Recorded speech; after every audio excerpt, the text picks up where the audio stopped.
اور بہت پیاری بات فرمائی کہ کلکم من آدم و آدم من تراب. کوئی یہ نہ سمجھے کہ میں عرب کا رہنے والا ہوں، میں عربی بولتا ہوں، میں رسول اللہ کے خاندان کا ہوں، میں مکے کا رہنے والا، میں مدینے کا رہنے والا. ان بنیادوں پر انسانیت کے درمیان تفریق نہیں کی جا سکتی. کلکم من آدم، تم سب کے سب آدم کی اولاد ہو. اور یاد رکھنا تمہارا مقام یہ ہے کہ وآدم من تراب، اور اللہ نے آدم کو مٹی سے پیدا کیا ہے. مٹی سے بنائے جانے میں تمام انسان برابر ہے. اور یہی بات ہے کہ جب ہم انسانی بھائی چارے کی بات کرتے، جب انسانیت کی بات کرتے، مولانا انوار صاحب نے بھی ایک حدیث پاک پڑھی آپ کے سامنے کہ کس طرح یہودی کا جنازہ آیا اور حضور اس کے لیے کھڑے ہو گئے. آپ آگے چلیے. میں تو جب بھی یہ بات پڑھتا ہوں یا سنتا ہوں تو مجھے ایک عجیب کیفیت طاری ہو جاتی ہے کہ اسلام کے اثر سے، اسلام کے فیض سے، اسلام کا جو تصور ہے بھائی چارے کا، جو انسانی بھائی چارے کا، اس کا فیض کہاں سے کہاں تک پہنچا ہے. ہمارے صوفیاء اکرام میں حضرت محبوب الہی کا نام سنا ہوگا آپ نے، سلطان المشائخ محبوب الہی نظام الدین اولیاء. اور مجھے فخر ہے اس بات پر کہ میں جس شہر کا رہنے والا ہوں آپ بھی اسی شہر کے رہنے والے تھے، بدایوں کے رہنے والے تھے. ان کا ایک واقعہ میں نے پڑھا فوائد الفؤاد شریف کے اندر، اور آپ دیکھیں کہ اسلام نے جو تصور دیا بھائی چارے کا، انسانی بھائی چارے کا، بغیر کسی مذہب، بغیر کسی ذات، بغیر کسی شہریت، بغیر کسی زبان کی تفریق کے، اور اس کو کس طرح ان بزرگوں نے اپلائی کر کے دکھایا ہے.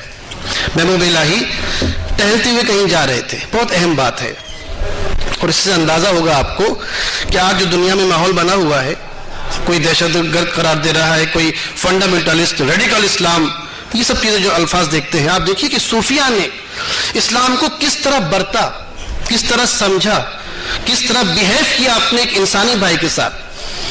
محبوب الہی تشریف لے جا رہے تھے. آج جہاں بستی نظام الدین ہے اس کا نام پہلے غیاث پور تھا. اس زمانے میں غیاث پور سے باہر نکل کر آپ گئے خادم کے ساتھ ٹہلتے ہوئے، تو آپ نے دیکھا کہ ایک غیر مسلم بڑھیا، ہندو بڑھیا ایک کنویں سے پانی بھر رہی ہے. تو آپ نے اس سے پوچھا، گئے آگے کہ بھئی یہاں سے پانی، اتنی دور سے پانی بھر رہی ہو، دور دراز جنگل بیابان ہے، یہاں کیوں پانی بھرنے آئی ہو، کہاں کی رہنے والی ہو؟ تو اس بڑھیا نے کہا کہ میں غیاث پور کی رہنے والی ہوں. تو آپ کو اور حیرت ہوئی کہ بھئی غیاث پور کے پاس سے تو جمنا بہ رہی ہے، اور جمنا کا پانی اتنا میٹھا ہے، تم نے وہاں پانی کیوں نہیں بھرا؟ اور تم جس کنویں سے پانی بھر کے لے جا رہی ہو، تمہیں شاید پتہ نہ ہو کہ اس کنویں کا پانی میٹھا نہیں ہے، کھاری پانی ہے، نمکین پانی ہے. تو اس بڑھیا نے جواب دیا کہ بابا آپ کوئی شریف آدمی لگتے ہیں، دراصل بات یہ ہے کہ میں ایک غیر مسلم عورت ہوں، بادشاہ مسلمان ہے یہاں کا، بڑی تکلیف دیتا ہے ہمیں، میرا شوہر اس کے محل میں نوکری کرتا ہے، پوری تنخواہ نہیں ملتی، پریشان ہے، ہمارے پاس اتنا پیسہ نہیں ہوتا کہ ہم دن میں 2 وقت کھانا کھا سکیں، دن میں 2 وقت کھانا کھا سکیں. اب مسئلہ یہ ہے کہ جمنا کا پانی میٹھا ضرور ہے مگر کھانا جلدی ہضم کر دیتا ہے، اور اس کنویں کا پانی نمکین ضرور ہے مگر بھاری پانی ہے، اس لیے کھانا زیادہ دیر تک پیٹ میں رہتا ہے. یہ تو ڈاکٹر سلیم صاحب بتائیں گے کہ جو بھاری پانی ہوتا ہے وہ دیر میں ہضم کرتا ہوگا، میں تو نہیں جانتا اس بات کو، جو ہلکا پانی، میٹھا پانی ہو وہ جلدی ہضم کر دیتا ہو. تو بڑھیا نے کہا کہ بابا ہم جمنا کا پانی اس لیے نہیں پیتے کہ اس کو پئیں گے تو بار بار بھوک لگے گی، اور میرے شوہر کی اتنی ہمت نہیں ہے، اتنی آمدنی نہیں ہے کہ ہم دن میں 2 بار کھانا کھا سکیں، اسی لیے میں جمنا کو چھوڑ کر غیاث پور تک آتی ہوں اور یہاں سے اپنے گھڑے میں پانی بھر کے لے جاتی ہوں. یہ جملہ سن کر حضرت محبوب الہی رونے لگے، اور جو جملے آپ نے ارشاد فرمائے تھے ان کو آج بھی تاریخ نے اپنے سینے میں محفوظ رکھا ہے.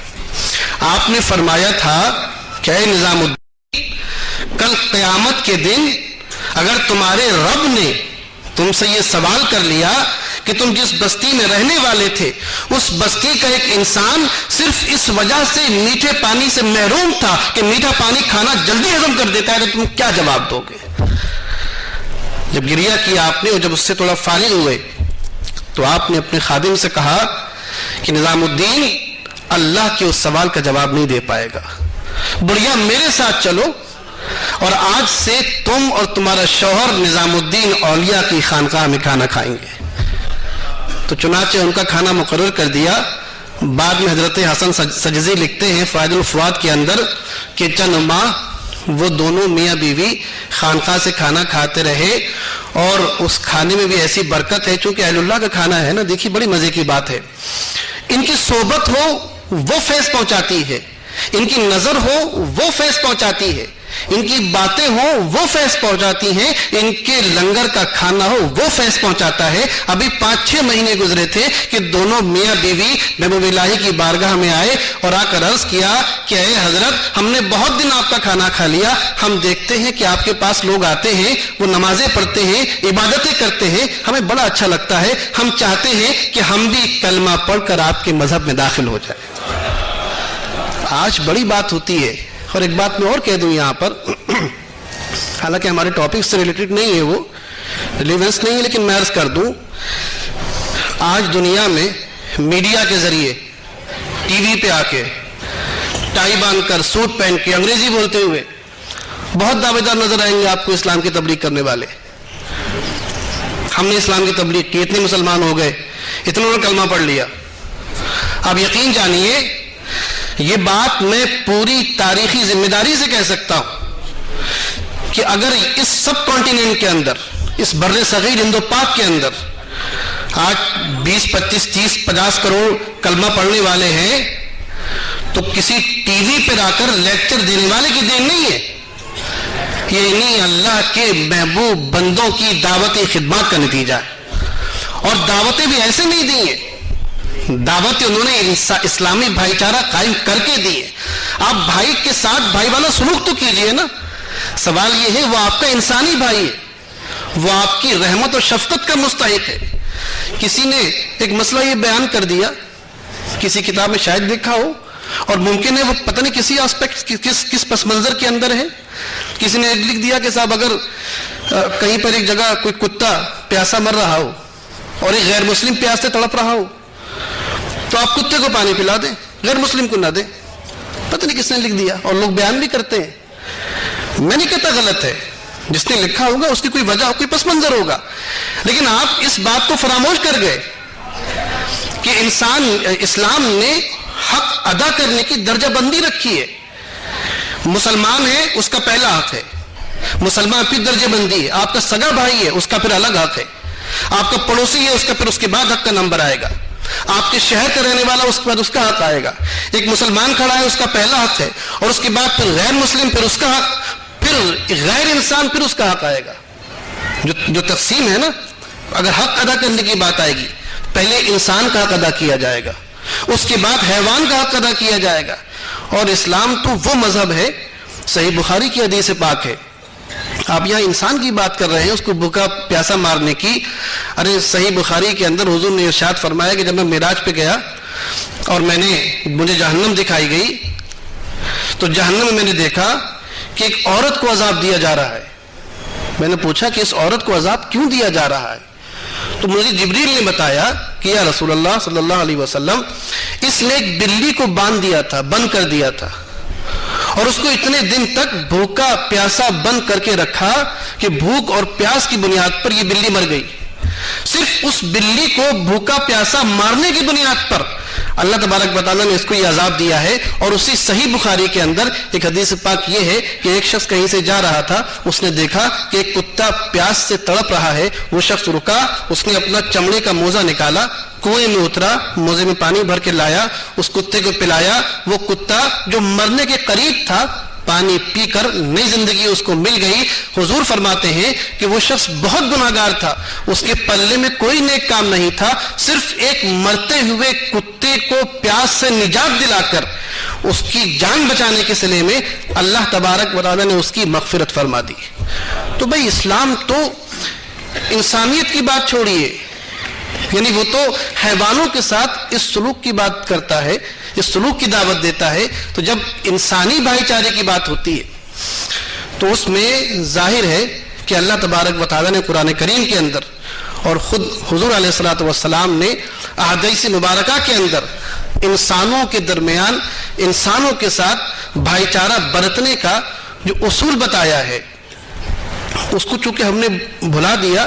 ایک اور بڑی اچھی بات یاد آئی، ابھی حضرت نے فرمایا تھا نا کہ آپ محبت سے پیش آئیے، جب بھائی چارہ بنے گا، بردرہڈ قائم ہوگی تو محبت بڑھے گی۔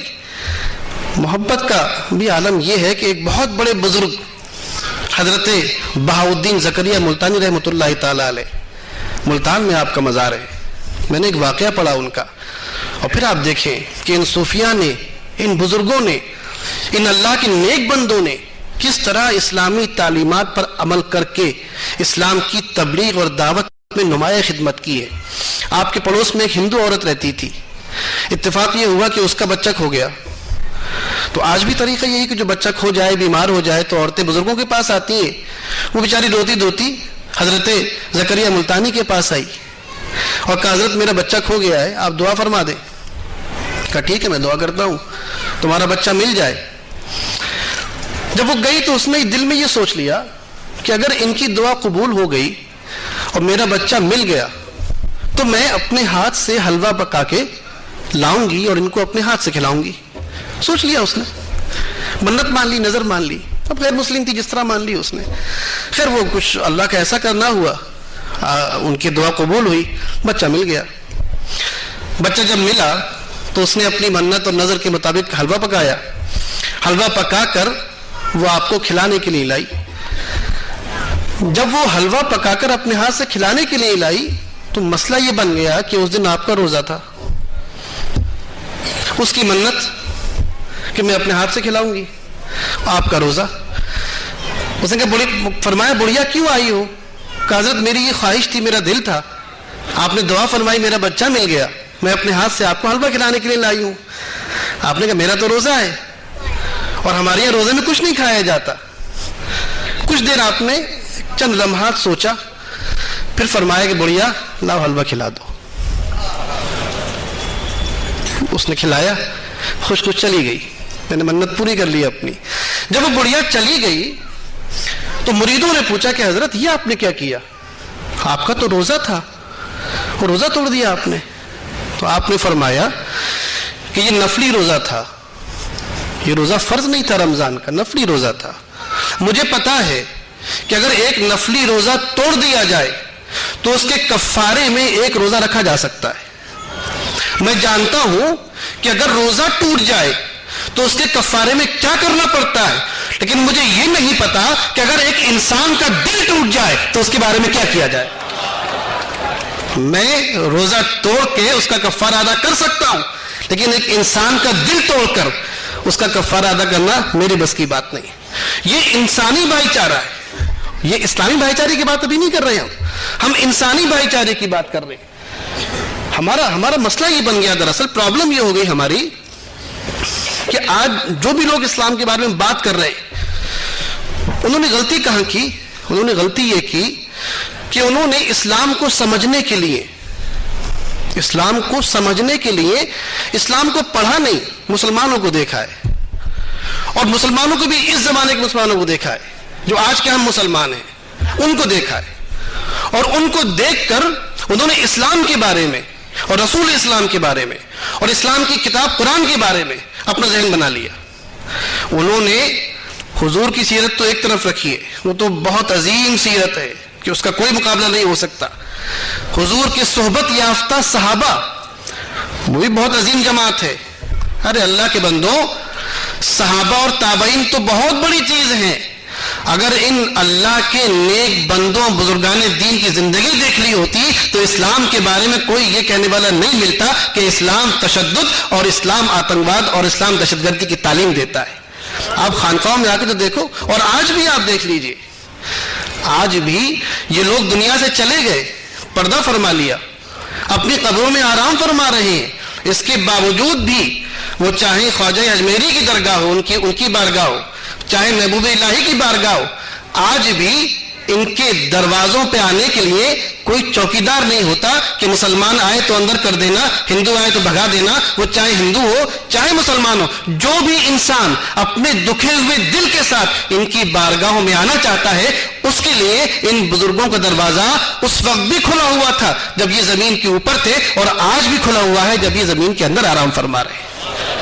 کتنا بڑا ثبوت ہے. تو چونکہ ہماری پرابلم یہ ہوئی کہ ان لوگوں نے ہماری زندگی آج دیکھی، ہمارے عمل کو دیکھا، ہمارے بیہیویئر کو دیکھا، اور ہمیں دیکھ کر یہ ریڈیکل اسلام ہے، یہ لبرل اسلام ہے.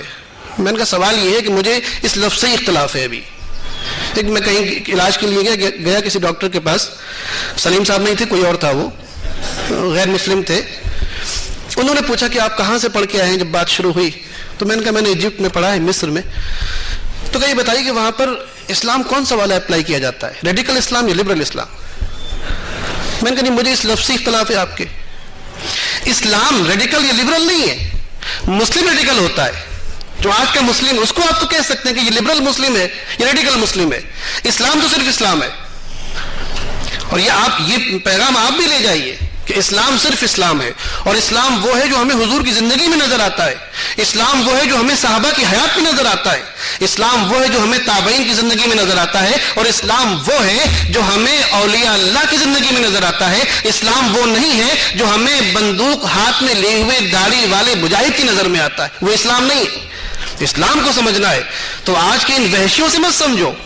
اسلام کے تصور بھائی چارے کو سمجھنا ہے تو محبوب الہی کے بارگاہ میں آؤ اور اس بڑھیا کے ساتھ کھڑے ہو کر سمجھو کہ اسلام کا بھائی چارہ کیا ہے اور اسلام کا تصور کانسیپٹ آف بردرہڈ کیا ہے. وہاں آپ کو سمجھ میں آئے گا. اب میں اس بات کو آگے بڑھاتے ہوئے یہ 2-3 باتیں عرض کروں کہ جب یہ بات سمجھ میں آئی کہ انسانی بھائی چارہ کیا ہے، ہم وہ ہندو ہو، وہ مسلمان ہو، وہ کسی قوم کا، کسی مذہب کا ہو، اس کے کچھ حقوق بہرحال ہیں، اس کے کچھ رائٹس ہیں جو بحیثیت انسان ہمیں ادا کرنا ہے. اس سے ہم منہ نہیں موڑ سکتے. اور اسلام نے اس سلسلے میں بہت واضح ہدایت دی ہیں. چونکہ ٹائم اب زیادہ نہیں رہ گیا، میں تفصیل میں نہ جاتے ہوئے اب صرف اس پر آتا ہوں کہ اسلامی بھائی چارہ کیا ہے، جس کو ہم اسلامک بردرہڈ کہہ سکتے ہیں. اسلامی بھائی چارہ، اس میں کوئی شک نہیں کہ جہاں اسلام نے انسانی بھائی چارے کی بات کی، ظاہر ہے کہ فرمایا کہ کلکم من آدم، تم سب کے سب آدم سے پیدا کیے گئے ہو. اسلام نے جب انسانی بھائی چارے کی بات کی تو اس کا تصور اس طرح دیا کہ دراصل یہ ایک فیملی ہے، ایک خاندان ہے. ہمارے بلائیوں میں ایک صاحب تھے، غیر مسلم ہیں، وہ آئے میرے پاس ایک بار، کسی اخبار کے نمائندے ہیں. وہ کچھ کنفیوز تھے کسی معاملے میں اسلامک اس میں. تو بات چیت شروع ہوئی ان سے. تو میں نے ان سے ایک بات کہی، میں نے ان سے یہ کہا، میرا جو اپنا سگا بھائی ہے چھوٹا، وہ بھی بیٹھا ہوا تھا وہاں پر، عطیف نام ہے اس کا. میں نے کہا آشیش بھائی، پہلی بات تو یہ سمجھ لو بات شروع کرنے سے پہلے کہ میرا اور آپ کا خون کا رشتہ ہے. آپ اگر میرے پاس یہاں پر آئے ہیں تو یوں ہی نہیں آئے، اور اگر میں آپ سے بات کر رہا ہوں، میرا اور آپ کا خون کا رشتہ ہے. آپ کو بڑی حیرت ہوگی کہ بھئی خون کا رشتہ کیسے ہو سکتا ہے. میں نے کہا بالکل اسی طرح جس طرح میرا سگا بھائی بیٹھا ہوا ہے، اس کا اور میرا خون کا رشتہ ہے، اسی طرح آپ سے بھی میرا خون کا رشتہ ہے. فرق صرف اتنا ہے کہ میرا اور میرے بھائی عطیف کا خون ایک نسل میں جا کے مل جاتا ہے. بھئی میرے والد، ان کے والد خون جا کے مل گیا. میرا کوئی کزن ہو، اس کا اور میرا خون جا کے دادا میں مل جائے گا. ہم اور آپ ہیں 100 پشت میں، 200 پشت میں، 300 پشت میں، کہیں نہ کہیں جا کر، اور اگر نہیں ملا تو حضرت آدم میں تو مل ہی جائے گا. اگر نہیں ملا کہیں تو حضرت آدم تک تو پہنچ کے مل ہی جائے گا. آپ اس نسل کے ساتھ جائیں گے، میرے شیرے کو آپ دیکھیے اور آپ کے پیرنٹس کو ہم دیکھتے ہیں آگے تک، تو کہیں نہ کہیں جا کر ایک مرد اور عورت ایسے ضرور ہوں گے کہ جن کے ایک بیٹے کی اولاد میں آپ ہیں، ایک بیٹے کی اولاد میں میں ہوں. اور اگر یہ نہ ہوا تو کم سے کم حضرت آدم اور حضرت حوا تک پہنچ کر یہ ہو ہی جائے گا کہ آدم بھی میرے دادا ملیں گے اور حوا میری دادی، اور آپ کی بھی دادا اور آپ کی بھی دادی. تو پتہ یہ چلا کہ میرا اور آپ کا ویسا ہی خون کا رشتہ ہے جیسا میرا اور میرے سگے بھائی کا خون کا رشتہ ہے. اب ذرا سوچئے کہ جب خون کا رشتہ بن گیا، ہماری پرابلم یہ بھی ہے، اس میں اتنے مسئلے کس کس پر بولا جائے. ایک مسئلہ یہ بھی بہت بڑا ہمارے پاس ہو گیا کہ ہم نے یہ سمجھ لیا کہ اگر کوئی ہمارے مذہب کا نہیں ہے، غیر مذہب کا ہے، تو اب ہر طرح اس سے نفرت، ڈانٹ پھٹکار، بھگانا، اب ہر قسم کے سلوک کا حقدار ہے وہ.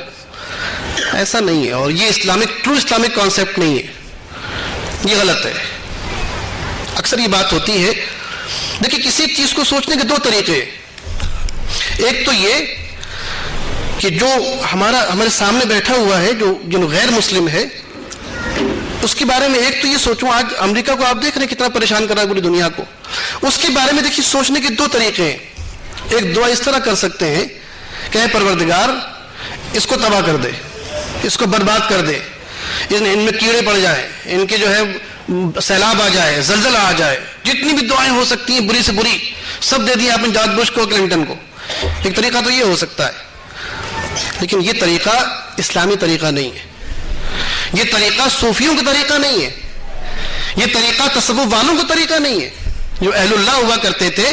میں نے کہا سوال یہ ہے کہ ان لوگوں کی آخرت تو خراب ہے ہی ہے، آخرت تو خراب ہے نا ان کی، چونکہ ایمان نہیں لائے. دنیا کم سے کم اچھی ہے، اب اس کے بھی پیچھے پڑ گئے کہ دنیا بھی خراب ہو جائے.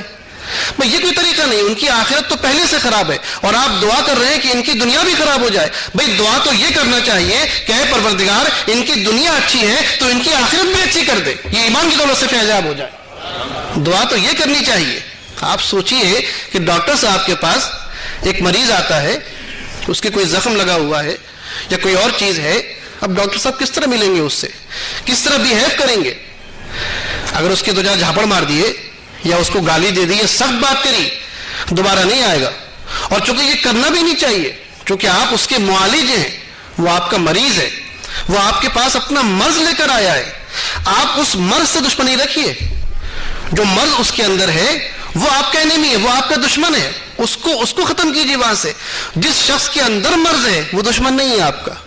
بالکل اسی طرح جو غیر مسلم ہے وہ آپ کا انسانی بھائی ہے اور آپ کی ہمدردی کا پورا مستحق ہے. اس کے اندر جو کفر کی آلودگی ہے، جو کفر کی غلاظت ہے، اس کو دور کرنے کی کوشش کیجئے. اس کو سرے سے اس کافر کیوں ختم کرنا چاہتے ہیں آپ؟ اسلام نے کبھی کافر کو ختم کرنے کی بات نہیں کی، اس کے کفر کو ختم کرنے کی بات کی ہے، کیونکہ بہرحال وہ ایک انسان ہے اور انسان ہونے کے ناطے حضرت آدم کی اولاد ہے، اور حضرت آدم کی اولاد ہونے کے ناطے وہ اسی فیملی کا ایک فرد ہے جس فیملی سے ہم اور آپ تعلق رکھتے ہیں.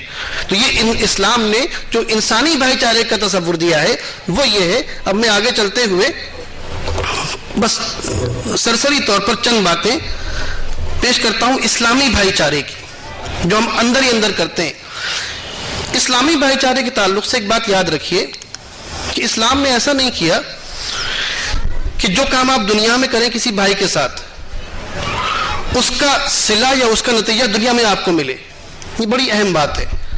ایسا نہیں ہے کہ اگر یہ آپ کو حکم دیا گیا کہ کسی مسلمان بھائی کے ساتھ اچھا سلوک کرو تو اس لالچ میں کرو کہ تمہارے ساتھ بھی اچھا سلوک کرے. ایسا نہیں ہے. کیونکہ اگر یہ بات ہو کہ ایک مسلمان کے ساتھ اچھا سلوک اس بنیاد پہ کیا جائے کہ وہ بھی ہمارے ساتھ لوٹ کے اچھا سلوک کرے تو یہ کام اللہ کے لیے نہیں ہوا، یہ کام اپنی ذات کے لیے ہو گیا. اور اللہ تبارک و تعالیٰ ان کاموں سے خوش ہوتا ہے جو خالص اللہ کے لیے کی جاتے ہیں. اسی لیے اسلام نے جہاں بھی کوئی حکم دیا کہ اپنے مسلمان بھائی کے ساتھ ایسا سلوک کرو، یہ رواداری برتو، اس طرح بیہیو کرو، تو اس کے انعام میں دنیا کی نہیں آخرت کی نعمت کی بشارت اور خوشخبری سنائی ہے. فرمایا کہ جس شخص نے من نفس عن مؤمن قربتا من قرب الدنیا، جس شخص نے اپنے مسلمان بھائی سے دنیا کی کسی پریشانی کو دور کیا، کسی مصیبت کو دور کیا، میں اس کو خوشخبری دیتا ہوں کہ اللہ تبارک و تعالی قیامت کی پریشانیوں میں سے ایک پریشانی اس سے دور فرما دے گا. تو یعنی جو کام دنیا میں آپ کریں گے، جس مسلمان کے ساتھ جو نیکی کریں گے، بالکل ویسی ہی نیکی اور ویسے ہی صلہ اور ویسے ہی انعام اللہ تبارک و تعالیٰ آپ کو قیامت کے دن عطا فرمائے گا.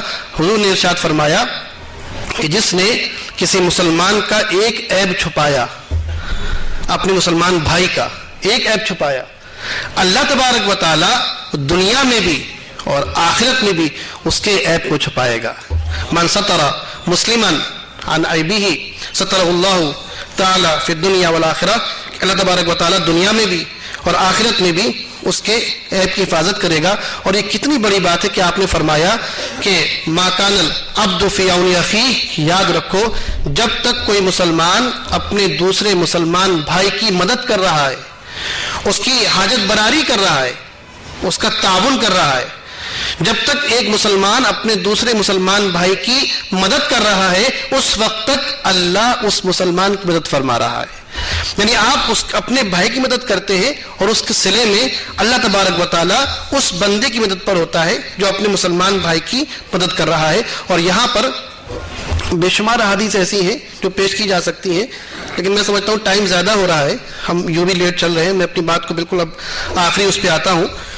2-3 میں حدیث سے اور پیش کروں آپ کے سامنے جس سے آپ کو اندازہ ہو کہ اللہ تبارک و تعالیٰ اور اس کے رسول نے اسلامی بھائی چارے کو قائم کرنے کے لیے کیا کیا ہدایت عطا فرمائی. یعنی دو بھائیوں کے درمیان محبت کرنا، محبت پیدا کرانا اور دوری کرانا، یہ دو ایسی چیزیں ہیں کہ دو بھائیوں کے درمیان صلح صفائی کرانا، محبت پیدا کرنا، یہ ایک بہت بڑی نیکی ہے. اللہ نے اس کا بہت بڑا ثواب رکھا ہے. اور اسی طرح دو بھائیوں کے درمیان پھوٹ پڑوانا، تفریق پیدا کر دینا، علیحدگی کروا دینا، یہ بہت بڑا عذاب ہے. اس کا اندازہ آپ اس بات سے کیجئے کہ حضور نے فرمایا کہ جس شخص کے اگر جھوٹ تو برا ہی ہے، ہر حال میں برا ہے، جھوٹ بولنا اچھی بات نہیں ہے، لیکن آپ نے فرمایا کہ اگر دو مسلمان بھائیوں کے درمیان تفریق ہو جائے، نفرت پیدا ہو جائے، دوری بچ جائے، تو ان دو مسلمانوں کو آپس میں قریب لانے کے لیے، ان میں محبت پیدا کرنے کے لیے جھوٹ بولنا بھی جائز ہے. اندازہ لگائیے آپ کہ دو مسلمان بھائیوں کے درمیان قربت پیدا کرنا کتنی بڑی بات ہے کہ حضور نے فرمایا کہ وہ جھوٹ نہیں مانا جاتا جو اس نیت اور اس ارادے سے بولا جائے کہ دو بچھڑے ہوئے بھائیوں کے درمیان صلح پیدا کر دی جائے. اور بالکل الٹا اس کا یہ فرمایا یاد رکھو من فرق بیننا فلیس منا، کہ جس نے ہمارے درمیان مسلمان بھائیوں کے درمیان پھوٹ پڑوائی، تفریق پیدا کی، دوری بنائی، علیحدگی کروا دی، یاد رکھے اس کا مجھ سے کوئی تعلق نہیں ہے، فلیس منا، وہ ہم میں سے نہیں ہے.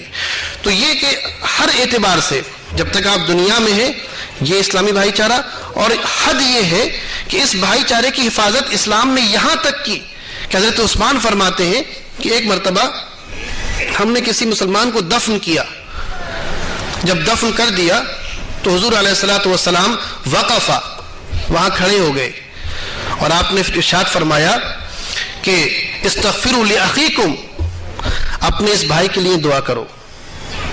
چونکہ اب اس سے سوال کیے جانے، پتہ یہ چلا کہ اسلامی بھائی چارہ صرف دنیا کی حد تک نہیں ہے، بلکہ یہ تو ایسا بھائی چارہ ہے کہ جب آپ کا بھائی دنیا سے چلا گیا اس کے باوجود بھی آپ کو یہ حکم دیا جا رہا ہے کہ اس کے ساتھ نیکی، اس کے لیے دعا اور اس کے ساتھ اچھا سلوک کریں، اس طور پر کہ اس کے لیے دعائیں مغفرت کرتے رہیں. پتہ یہ چلا کہ اسلامی بھائی چارہ دنیا کے اندر بھی اور آخرت کے اندر بھی وہ اسی طرح رہے گا جس طرح دنیا کے اندر ہے. اور کیا آپ نے یہ حدیث نہیں سنی کہ کسی نے حضور سے پوچھا یا رسول اللہ جب ہم جنت میں جائیں گے تو یہاں جو ہمارے تعلقات ہیں، جس طرح ہم رہتے ہیں، تو وہاں ہماری ملاقات ہوگی کہ نہیں ہوگی ہمارے دوسرے لوگوں سے، رشتہ داروں سے؟ تو آپ نے ارشاد فرمایا یاد رکھو کہ جو تعلق تمہارا جس سے دنیا میں ہوگا وہی تعلق اخوت اور بھائی چارے کا آخرت میں بھی ہوگا. تم جس طرح یہاں اپنے دوست سے ملتے تھے، اس سے باتیں کرتے تھے، اس سے بھائی چارہ قائم کرتے تھے، بالکل اسی طرح جنت کے اندر بھی وہ تمام لوگ آپس میں ملتے رہیں گے اور آپس میں ایک دوسرے کو پہچانتے رہیں گے. اور یہ بھی فرمایا کہ پھر کبھی کبھی ایسا بھی ہوگا کہ اگر کسی انسان نے کسی مسلمان نے دوسرے مسلمان کے ساتھ کوئی برائی کی ہوگی، وہ اس کو یاد آئے گی، وہاں تعلق بن جائے گا، وہاں تو کوئی اختلاف ہوگا نہیں. تو وہ بھائی کبھی کبھی اس کو یاد دلائے گا، تمہیں یاد ہے میں اس جگہ بیٹھا ہوا تھا اور تم نے میرے ساتھ یہ برائی کی تھی؟ تو کہے گا ہاں مجھے یاد ہے. لیکن وہ ہمارا رحم کرنے والا رب ہے کہ اللہ تبارک و تعالیٰ نے میری اس برائی کو معاف فرمایا. اور آخر میں جہاں بات ختم کرنے کی نوبت آئی تو حضور نے ارشاد فرمایا کہ جب مدینے میں تشریف لائے آپ ہجرت کے بعد، تو آپ نے یہ سوچا کہ جو قرآن کریم کے اندر جو تصور دیا گیا بھائی چارے کا اس کو اپلائی کر کے دکھا دوں. تو آپ نے اس طرح اپلائی کیا کہ آپ نے سب کو جمع کیا, صحابہ کو, اس میں مہاجرین بھی تھے, اس میں انصار بھی تھے, جو مدینے کے رہنے والے, مکے کے رہنے والے, اور آپ نے ایک آدمی مہاجرین میں سے, ایک انصار میں سے لیا اور فرمایا تم ان کے بھائی ہو, زید بن ثابت ابو عبیدہ کے بھائی ہیں, فلاں شخص ان کا بھائی ہے, فلاں ان کا بھائی ہے, میں آج سے تم دونوں کو آپس میں بھائی بناتا ہوں. جب بھائی بن گئے, بس میں ختم کرتا ہوں بات, اور ذرا اندازہ لگائیے کہ اسلامی بھائی چارے نے بات کو کہاں تک پہنچا دیا تھا, اور آج ہم اسلامی بھائی چارے کے کتنے پیچھے آ گئے. اس اسلامی بھائی چارے کا عالم یہ تھا کہ جب وہ دونوں بھائی بھائی وہاں سے اٹھ کے اپنے گھر کی طرف گئے, حضرت زید بن ثابت انصاری ہیں, حضرت ابو عبیدہ بن جراح مہاجر, یہ مکے شریف سے آئے تھے, ایک مکے کے ایک مدینے کے, آپس میں کوئی خونی رشتہ نہیں تھا, کوئی تعلق نہیں تھا, صرف اسلام کا رشتہ تھا. اور یہ رشتہ تھا کہ حضور نے ارشاد فرما دیا تھا کہ زید آج سے ابو عبیدہ تمہارے بھائی ہیں. جب یہ لوگ اٹھ کر گھر پر گئے, حضرت زید نے فرمایا کہ ابو عبیدہ آج سے تم میرے بھائی ہو, میرے 2 مکان ہیں, ایک مکان اپنے لیے رکھتا ہوں, ایک مکان تمہیں دیتا ہوں, میرے 2 کھیت ہیں, ایک کھیت اپنے لیے رکھتا ہوں, باپ تمہیں دیتا ہوں, میری 2 بیویاں ہیں, ایک کو طلاق دیتا ہوں, تم اسے شادی کر لو. یعنی اسلامی بھائی چارہ یہاں تک پہنچتا ہے. آدمی وہاں پہلے آئے تو, اور آج ہم کہاں پہنچے ہوئے ہیں یہ ہمیں بتانے کی ضرورت نہیں ہے. اللہ تبارک تعالیٰ سے دعا ہے کہ ہمارے یہ سیمینار صرف سننے, بیٹھنے اور واہ واہ کرنے تک محدود نہ رہے, بلکہ جو پیغام, جو میسج ہم آپ تک پہنچانا چاہتے ہیں.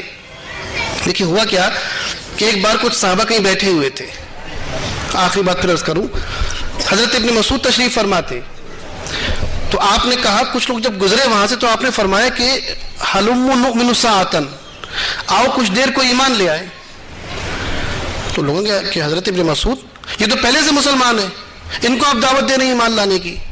تو آپ نے فرمایا دراصل بات یہ ہے کہ ایمان تو رکھتے ہیں, لیکن دنیا کی آلودگی میں پڑھ کر ان کا ایمان کمزور ہو جاتا ہے, ان کو احساس نہیں رہتا کہ ہم مسلمان ہیں, ہماری ذمہ داری کیا ہے. آؤ کچھ دیر ہماری صحبت میں بیٹھو اور ایمان کی تجدید کر لو. یہ الاخلاص فاؤنڈیشن کے سیمینار دراصل اسی ایمان کو تازہ کرنے کی ایک کوشش ہے کہ ہم دنیا میں اتنے الجھے ہوئے ہیں, ہم یہ چاہتے ہیں کچھ دیر کے لیے یہاں بیٹھیں, اللہ کی کتاب کو سنیں, اس کو سمجھیں, اور اس اللہ کے پیغام کو سمجھیں جس پیغام پر عمل کرنے کی ذمہ داری ہماری اجتماعی طور پر بنتی ہے. تو آج کے ہمارے اس سیمینار کا یہی پیغام ہے کہ آپس میں بھائی چارہ قائم کریں, محبت قائم کریں, نفرتوں کی دیوار کو ہٹائیں. اور یہ محبتیں صرف مسلمانوں کے ساتھ خاص نہیں ہے, اسلام نے تو ہر حال میں محبتیں تقسیم فرمانے کا حکم دیا ہے. جب وہ یہ حکم دیتا ہے کہ اے لوگوں بیواؤں کی مدد کرو, اور جب حضور نے یہ فرمایا انا وکافل الیتیم کہاتین فی الجنہ, جب آپ نے یہ فرمایا کہ سن لو کہ یتیم کی مدد کرنے والا میرے ساتھ جنت میں ایسا رہے گا جیسے یہ دونوں انگلیاں برابر برابر ہیں. حضور نے کہیں قید نہیں لگائی کہ یتیم اگر مسلمان ہو تو جنت میں جاؤ گے, اگر ہندو ہو تو کوئی ثواب نہیں ملے گا. اسلام نے انسانی بھائی چارے کا یہ تصور دیا ہے کہ نیکی چاہے کسی کے ساتھ کی جائے وہ بہرحال نیکی ہوتی ہے, اور اللہ تبارک و تعالی اس کا اجر عطا فرماتا ہے. آج کا یہی پیغام لے کر جائیے اور اس عزم کے ساتھ جائیے کہ ہم جو پیغام بھول چکے ہیں, جس راستے سے دور جا پڑے ہیں, اس کو دوبارہ اپنے درمیان پیدا کریں, اس راستے پر لوٹ کر آئیں, اپنے درمیان محبتیں پیدا کریں, شفقتیں پیدا کریں, رحم اخوت پیدا کریں, اپنوں کے ساتھ بھی غیروں کے ساتھ بھی, تاکہ آج بدلے ہوئے حالات میں ہم دنیا والوں کے سامنے اسلام کا اور رسول اسلام کی صحیح تصویر پیش کر سکیں. بس ان 4 مصروں کے ساتھ میں اپنی بات ختم کرتا ہوں کہ ہم ان کا نقش پا بھولے ہوئے ہیں, ہم ان کا نقش پا بھولے ہوئے ہیں. خدا بندہ یہ کیا بھولے ہوئے ہیں, چلو پھر لوٹ جائیں اس طرف کو جدھر کا راستہ بھولے ہوئے ہیں. السلام علیکم ورحمۃ اللہ وبرکاتہ.